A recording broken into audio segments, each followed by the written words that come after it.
গল্প সন্ধানী, লেখায় মৌরিন জিনাত জাহিন। মাত্র 14 বছরের একটা বাচ্চা মেয়েকে আমি বিয়ে করব। ভাবলে কি করে কাকা? বাল্যবিবাহের আইন কি মাথা থেকে ঝেড়ে ফেলেছ? রাদীবের কর্কশ কণ্ঠের বিপরীতে গম্ভীর গলায় হায়দার মিয়া বলে ওঠেন, তোমার ভাবনার কথা আমাদের জানার প্রয়োজন নেই। ঘরের বিষয় ঘরেই সীমাবদ্ধ থাকবে।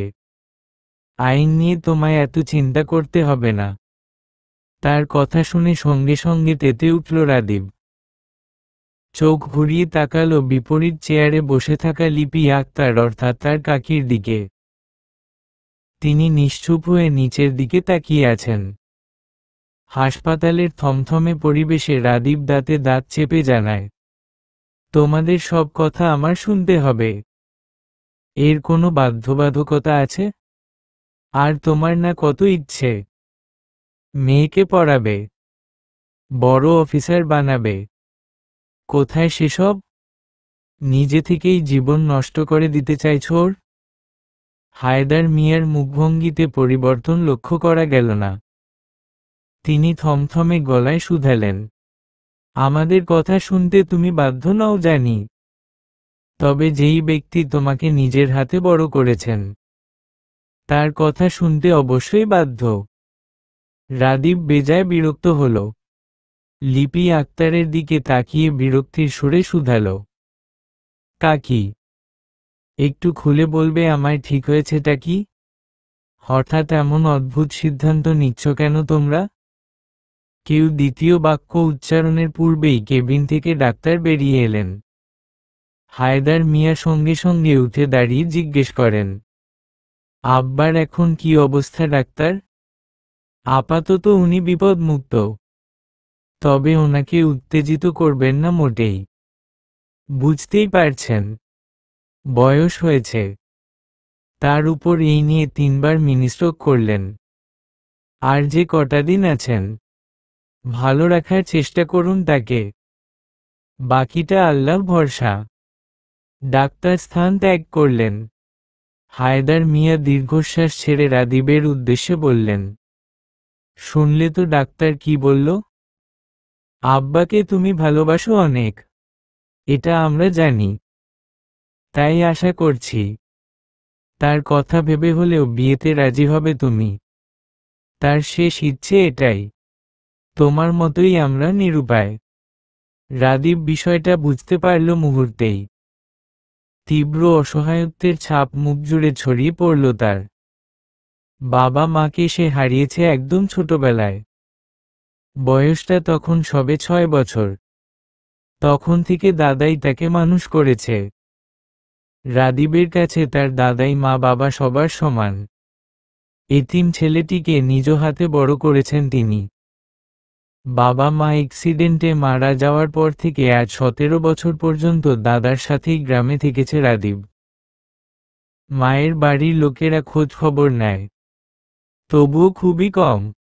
এই তো 2 বছর হলো ঢাকা শহরে ভার্সিটিতে চান্স পেয়ে কাকার বাড়িতে এসে থাকছে। সকলে একসঙ্গেই প্রবেশ করে হাবিব মিয়ার কেবিনে। বেডে শুয়ে আছেন তিনি, মুখের অক্সিজেন মাস্কটা খুলে রাখা। রাদীবকে হাতের ইশারায় পাশে বসতে বললেন তিনি। এলো রাদীব। দাদার পাশে একটা চেয়ার টেনে বসল। হায়দার মিয়া এবং লিপি অন্য পাশে এসে দাঁড়ালেন। রাদীব স্মিত হেসে দাদার হাতের উপর হাত রেখে বলল, এখন কেমন লাগছে দাদা? হাবিব মাথা নেড়ে বোঝান তিনি ঠিক আছেন। রাদীব তাকে সান্ত্বনা দিয়ে বলে, চিন্তা করো না, একদম ভালো হয়ে যাবে তুমি। হাবিব মিয়া চোখ ঘুরিয়ে ছেলের দিকে তাকান। মৃদুস্বরে বলেন, যা বলছি তোরে তার ব্যবস্থা কর। আমার নাতির বউ আমি নিজের চোখে দেইখা যাইতাম। আপনার নাতিকেই বলুন আব্বা, আমাদের কথা সে শুনবে না। হাবিব রাদীবের হাতটা ধরলেন শক্ত করে।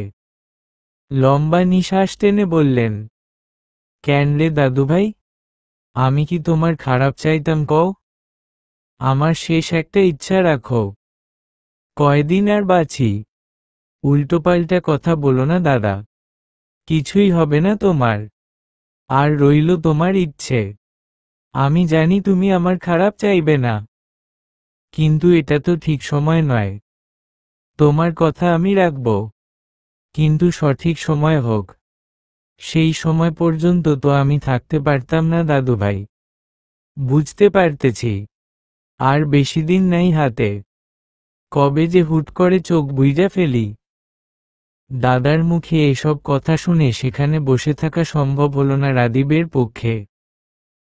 চোখের অশ্রু আড়াল করে সে বেরিয়ে এলো কেবিন থেকে। দীর্ঘশ্বাস ছাড়েন হাবিব। হায়দার মিয়া এবং লিপির চোখে অশ্রুকণা ভিড় জমিয়েছে।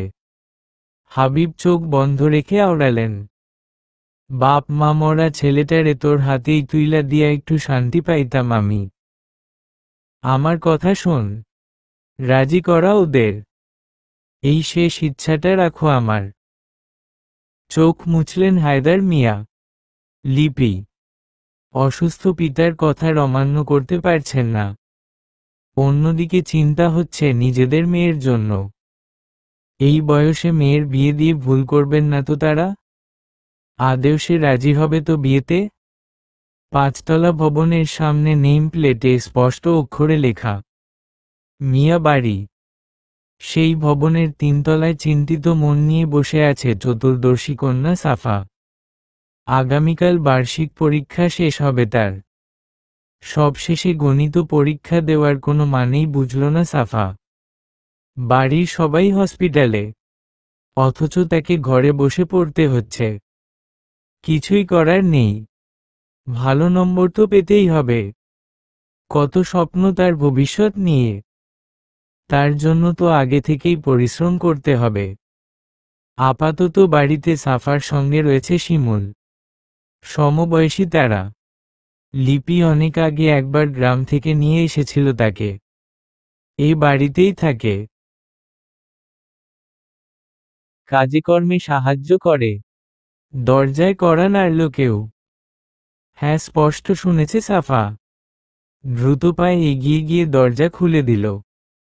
ভিতরে এলেন লিপি, রাদীব। হায়দার মিয়া হাসপাতালেই থাকছেন। ফিরবেন রাতে। আম্মা, দাদা কেমন আছে এখন? লিপি মৃদু হাসার চেষ্টা করে বলেন, ভালো আছে মা। তুমি পড়ো, আমি একটু হাত মুখ ধুয়ে আসছি। তোমার সাথে কিছু কথা আছে। মাথা নাড়ে সাফা। রাদীব টু শব্দটি করল না। নিঃশব্দে নিজের ঘরে গিয়ে বসে রইল। লিপি হাত মুখ ধুয়ে ফিরে এলেন ড্রয়িং রুমে।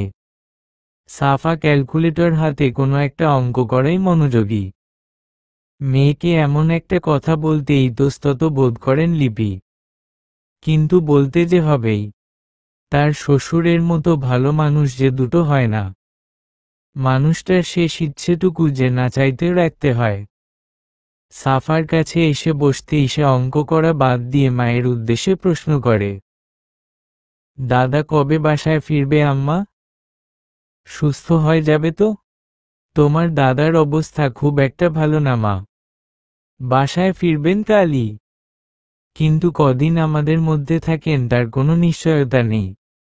সাফা আহত স্বরে বলল, কি বলতেছ আম্মা? লিপি ঠোঁট ভিজিয়ে মেয়ের মাথায় হাত বুলিয়ে দেন।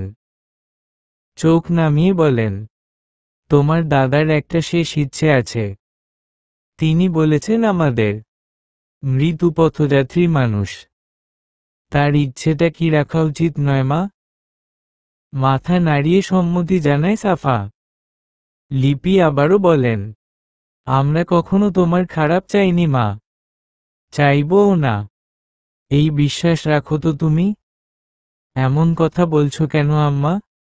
লিপি জোরটা কাটিয়ে অবশেষে বলেই বসলেন, তোমার দাদা চান রাদীবের সঙ্গে তোমার বিয়ে দিতে। আর তা উনি নিজ চোখে দেখে যেতে চান। মায়ের কথা শুনে যেন মাথায় বাজ ভেঙে পড়ে সাফার। বড় বড় চোখে তাকিয়ে বলে, আমার বিয়ে? কেন আম্মা? আর আমার কি এখনো বিয়ের বয়স হয়েছে নাকি? আমার তো এখন পড়াশোনার বয়স। হ্যাঁ, তুমি পড়বে তো? আমাদের সঙ্গেই থাকবে? একটু ভেবে দেখো তো, রাদীবের সঙ্গে বিয়ে হলে তুমি সবসময় বাবা মায়ের সঙ্গে থাকতে পারবে। মাথা কাজ করা বন্ধ করে দিচ্ছে সাফার। হুট করে মা এসব কি বলছে? লিপি পুনরায় আদুরে কণ্ঠে বলেন, আপত্তি করো না মা আমার। আমাদের কথা শোনো। আমরা তোমার খারাপ চাইব না। আমরাও তো নিরুপায়। আব্বার কথার বিপরীতে আর কি বলি বলো? লিপির ও এবার চোখ ভিজে উঠল যেন। শাড়ির আঁচলে চোখ মুছে চলে যান নিজের ঘরে। সাফা বেশ কিছুক্ষণ স্তব্ধ হয়ে রইল ওখানেই। পরক্ষণেই জেদ চাপল নিজের মাঝে। বিয়ে সে কিছুতেই করবে না। মামা বাড়ির আবদার নাকি? উপায় খুঁজতে লাগলো সাফা। পেয়েও গেল। সঙ্গে সঙ্গে চলে এলো রাদীবের ঘরে। দরজা খোলাই ছিল। রাদীব বিছানায় বসে মাথা নিচু করে আছে। সেও যে হতাশতা বোঝাই যাচ্ছে। ভনিতা করল না সাফা। সরাসরি রাদীবের সামনে দাঁড়িয়ে বলল, আমি এই বিয়ে করতে চাই না ভাইয়া। দাদা তো আপনাকে সবচেয়ে বেশি ভালোবাসে। আপনি দাদাকে একটু বোঝান। উনি ঠিক বুঝবে। ফোনটা ড্রেসিং টেবিলের উপর রেখে আয়নার দিকে স্থির দৃষ্টিতে তাকিয়ে রইল একটি মেয়ে। ঠোঁটে কিঞ্চিত হাসি সর্বদাই এঁটে থাকে। সবচেয়ে বড় সৌন্দর্যের জায়গা হল তার বাদামি চোখ এবং হাঁটু অবধি লম্বা চুল। Minute 5 payroll. এতক্ষণে তার ইনবক্সে 10-এর অধিক মেসেজ দিয়ে ফেলে অন্য ব্যক্তি। ফোনটা হাতে তুলল সে। শেষ মেসেজ। তারপর কি হলো? আপনি হারিয়ে যান কেন বারবার? হাসল মেয়েটি। ভয়েস রেকর্ডিং অন করে 2 লাইন গাইল। আজ মন চেয়েছে আমি হারিয়ে যাব। হারিয়ে যাব আমি নিজের সাথে। অপর পক্ষের ব্যক্তি ভয়েসটা শুনেই রিপ্লাই দেয়, নিজের সাথে? বিপরীতে কিছু লিখল না মেয়েটি। এদিকে সেই লোক ব্যাকুল হয়ে উঠেছেন এর পরের ঘটনা জানার উদ্দেশ্যে। গানের উল্টো লিরিক্সের কথা ভুলে আবার জিজ্ঞেস করেন, বলুন না। তারপর কি হলো? উহু। আর না এখন। অন্য কোনো দিন ইচ্ছে হলে বলবো। হতাশ হলো অপর ব্যক্তি। লিখল, আবার কি 1 সপ্তাহ পর ফিরবেন? জানা নেই। যখন ইচ্ছে হয়। বলেই অফলাইন যেতে চাইল মেয়েটি। ঠিক তার পূর্ব মুহূর্তে আরেকটি মেসেজ এলো। অপেক্ষায় রাখলেন আবারও। তবে আমি কার সঙ্গে কথা বলছি জানতে পারি? শেষে 107 থাকা এই নম্বরের মালিক কোন নারী? নাম কি তার? মেয়েটি থেমে রইল কিছুক্ষণ। পরক্ষণেই স্মিত হেসে রিপ্লাই দেয়, সপ্তর্ষি। তাহসিনা আয়াত সপ্তর্ষি। রাত 2টোর দিকে ঘুম ভেঙে যায় সপ্তর্ষির। উঠে বসে থাকে অনেকটা সময়। কিছু একটা ভেবে ফোনটা হাতে নেয় 3টে নাগাদ। হোয়াটসঅ্যাপে ঢুকতেই দেখতে পায় সেই ব্যক্তি এখনো অনলাইনে আছে। স্মিত হাসে সপ্তর্ষি। লোকটা কোনোভাবে ওর নম্বর পেয়ে গিয়েছিল। ঠিক ওর নম্বর বললে ভুল হয়। অন্য কারো নম্বর তুলতে গিয়ে ওরটা সেভ হয়ে গিয়েছিল। এরপর একদিন নিজের চোখের ছবি স্টোরি দিয়েছিল সপ্তর্ষি। সেই থেকেই লোকটা মেসেজ দিচ্ছিল। স্বাভাবিক। সবাই বলে তার চোখে অদ্ভুত কিছু আছে, যা আকৃষ্ট করে সকলকে। অদ্ভুতভাবে তার চেহারার গঠন, গায়ের রং কোনো কিছুই বাবা মায়ের সঙ্গে মেলে না। অন্য কোনো মেসেজ না করেই সপ্তর্ষি পরবর্তী ঘটনা জানাতে উদ্যত হলো লোকটিকে। রাদীব অসহায় চোখে তাকিয়েছিল সাফার দিকে। এমন নয় যে সাফা সুন্দরী না। শ্যামবর্ণের হলেও তাকে দেখতে খারাপ লাগে না। তবে বিয়েতে রাদীবের ও মতো নেই এতটুকুও। এটা কি তার বিয়ে করার বয়স নাকি? তাও আবার এত কম বয়সী একটা মেয়েকে? ভাইয়া, চুপ করে আছেন কেন? কিছু বলবেন তো? কি বলবো? ডাক্তার কি বলেছে জানো না? দাদাকে উত্তেজিত করলে যে কোনো কিছু ঘটে যেতে পারে। তাই জন্য নিজের বাকি জীবনটা বলি দেব? অবাক স্বরে বলে সাফা। রাদীপ গম্ভীর মুখে তাকিয়ে জানায়, আমি দাদার জন্য সবকিছু করতে পারি সাফা। এর চেয়ে বেশি কিছু আমি এই মুহূর্তে জানি না। চোখ দুটো ভিজে ওঠে সাফার। দিশেহারা হয়ে পড়ে রীতিমতো। এছাড়া তার নিকট কোনো উপায় নেই আর। রাত অবধি মায়ের নিকট যতটা কান্নাকাটি করল। পরদিন দাদার অবস্থা থেকে মুখ থেকে টু শব্দটিও উচ্চারণ করতে পারল না। পাথর হয়ে গেল সে। এত ভালো প্রিপারেশন থাকা অঙ্ক পরীক্ষাও মনমতো হলো না। শেষ অবধি মেনে নিতে হলো পরিবারের সিদ্ধান্ত। একজন মৃত্যু পথযাত্রীর শেষ ইচ্ছে পূরণে অনুভূতিহীন অবস্থাতে কবুল করল এক পরিচিত ব্যক্তিকে। তবে অনুভূতি জাগ্রত হলো ধীরে ধীরে। উহু, ভালোবাসার অনুভূতি নয়, ভয়, লজ্জা, আতঙ্ক সবকিছু একত্রিত হয়ে ঘিরে ধরল সাফাকে। ছোট হলেও সে এতটা তো ছোট নয়। বিবাহিত মেয়ে সে, রাদীপের বউ। রাদীপ যদি স্বামী স্ত্রীর সম্পর্ক মেনে নিতে তাকে জোর করে, কি করবে তখন? এত চিন্তাদের অবসান ঘটল রাদীপের আগমনে। একজন ভদ্র পুরুষের পরিচয় দিল সে। ঠিক সাফার পাশে বসে গম্ভীর মুখে সেদিন বলেছিল, ভয় পেও না আমাকে, তুমি এখনো ছোট। আর এই বিয়েতে আমাদের কারোরই মতো ছিল না। তাই আমরা নিজেদের মতোই চলি। সেটাই ভালো। খুশিতে তখন নাচতে ইচ্ছে করছিল সাফার। ভালোবাসা না জন্মাক, শ্রদ্ধাবোধ অন্তত জন্মালো রাদীপের উপর। তবে এই শ্রদ্ধাবোধ টিকল মোটে 1 বছরের মতো। তারপরই সব শ্রদ্ধা সম্মান ধূলিসাৎ হয়ে গেল এক নিমেষেই। রাদীপ এতদিনে সাফাকে ভালোবেসে উঠতে পারেনি, এটা ঠিক। তবে সেও তো এক পুরুষ। 23 বছর বয়সী যুবকের ঘরে যদি এক কিশোরী মেয়ে থাকে সব সময়, তবে সে কতদিন সংযম বজায় রাখবে নিজের? তার উপর মেয়েটি কাগজে কলমে তার বিবাহিত স্ত্রী। হালাল সম্পর্কে সে কেন এত দ্বিধাবোধ করবে? বিয়ে যেহেতু হয়েই গেছে, তাহলে স্বামী স্ত্রীর সম্পর্ক এগোনো তো আর দোষের কিছু নয়। এমনই একদিন নিজের সংযম হারালো রাদীপ। খুব করে কাছে পেতে চাইল তার স্ত্রীকে। সাফা আতঙ্কিত হয় তার আচরণে। বাধা দিতে চায় বারংবার। রাদীপ জোর করেনি। তার বদলে মুখে বলেছে কিছু বাণী। পাপ পুণ্য নিয়ে বেশ জ্ঞান দিল সাফাকে। তার কথায় এক পর্যায়ে সবকিছু মেনে নিতেই বাধ্য হলো সাফা। যেহেতু রাদীপ তার প্রতি জোর করেনি, তাই ঘৃণা হয়নি মোটেই। তবে তার রাগ, অভিমান, ঘৃণা সবটা জন্মালো পরবর্তী দিনে। পঞ্চদশী মেয়েটি যখন তীব্র যন্ত্রণায় চোখের জল ফেলছিল, স্বামী নামক ব্যক্তি তখন শান্তির ঘুমে মগ্ন।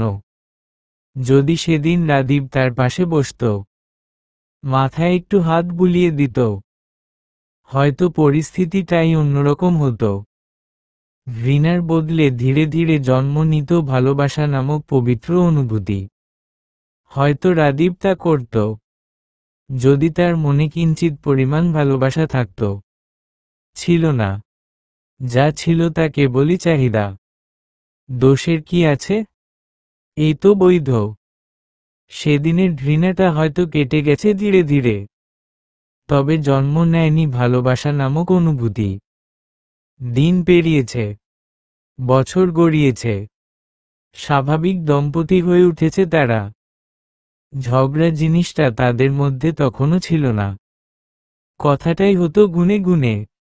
দাদা পরকাল গমন করেছিলেন তাদের বিয়ের 3 মাসের মাথায়। তিনি হয়তো ভালো আছেন, কিংবা নেই। তবে তার এক সিদ্ধান্তে শেষ হয়ে গিয়েছিল দুটো মানুষের জীবন।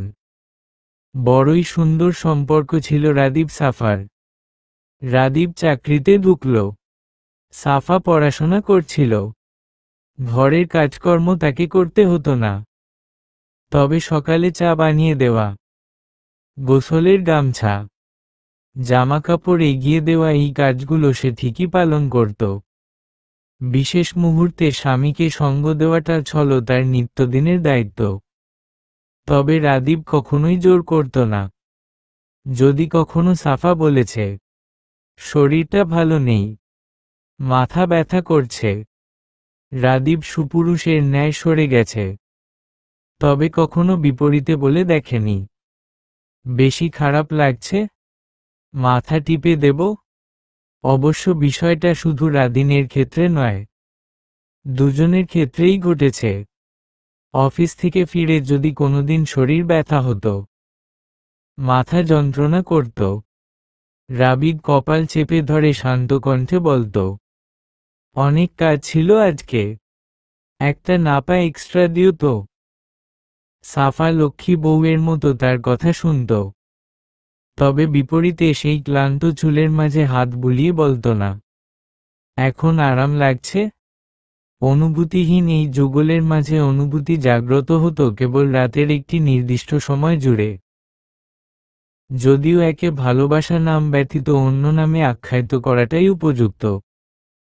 সময়ের সঙ্গে একসময় দুজনেই বুঝতে পারল, তাদের সম্পর্কটা স্বাভাবিক থেকেও স্বাভাবিক নেই।